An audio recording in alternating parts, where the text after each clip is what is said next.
আসসালামু আলাইকুম। আমাদের পারিবারিক অনুষ্ঠান সিরিজের তৃতীয় পর্বে সবাইকে স্বাগত। আজ অনুষ্ঠানের দিন। সকালবেলায় বাড়িতে চারপাশ থেকে শুরু হয়ে গেছে ব্যস্ততা। কেউ অনুষ্ঠান স্থল সাজাচ্ছে, কেউ বা অতিথিদের বসার ব্যবস্থা করছে, আবার কেউ কেউ রান্নার কাজে সহযোগিতা করছে।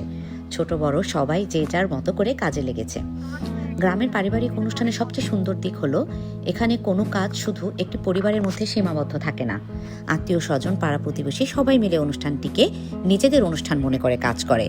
কেউ বাজারের দায়িত্ব নেয়, কেউ রান্নার জিনিসপত্র এগিয়ে দেয়, কেউ আবার অতিথিদের আপ্যায়ন করতে ব্যস্ত থাকে। সবার সহযোগিতায় পুরো বাড়ি যেন উৎসব মুখর হয়ে ওঠে। অনুষ্ঠানের কাজে সবাই ব্যস্ত থাকায় সকালে কেউ নিজের বাড়িতে আলাদাভাবে রান্না করতে সময় পায় না। তাই অনুষ্ঠানের মূল রান্নার দায়িত্বে থাকা বাবুর্চিকেই সকালের সবার খাবার তৈরির দায়িত্বটা দেওয়া হয়েছিল। আর রান্নার সকালের খাবার হিসেবে ছিল গরম গরম খিচুড়ি। এটা কিন্তু অল্প কয়েকজনের রান্নার আয়োজন না। এই যে দেখেন, রান্না শেষ হওয়ার পর সবাইকে গরম গরম খিচুড়ি পরিবেশন করা হচ্ছে। কাজের ব্যস্ততার মাঝেও সবাই কিছু সময়ের জন্য একসঙ্গে বসে সকালের খাবারটা আমরা সেরে নিলাম। আমি সবাইকে হ্যালো বলছি। আমার ভাস্তিরা, ভাবিরা, ওইদিকে চাচিরা আছে। সবাই এখানে যে যার মতো খাবার খাওয়া নিয়ে ব্যস্ত।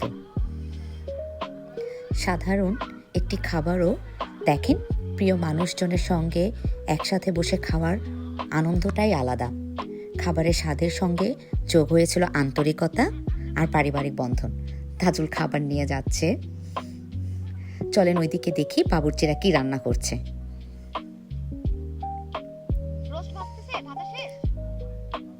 আমাকে দেখানোর জন্য নিয়ে যাচ্ছে যে কি কি রান্নার আয়োজন এখন চলছে।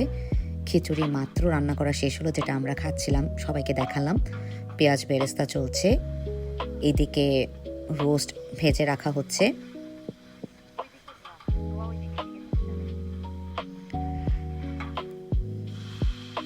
গ্রামের অনুষ্ঠানে সকল সৌন্দর্য এখানে। সবাই মিলেমিশে কাজ করে, একে অপরকে সহযোগিতা করে, একই খাবার সবাই ভাগ করে খায়।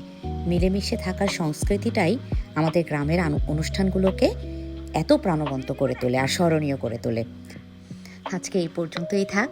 পরবর্তী পর্বগুলো দেখার আমন্ত্রণ রইল। আরও অনেক অনেক পর্ব বাকি আছে। Stay tune. আল্লাহ হাফেজ।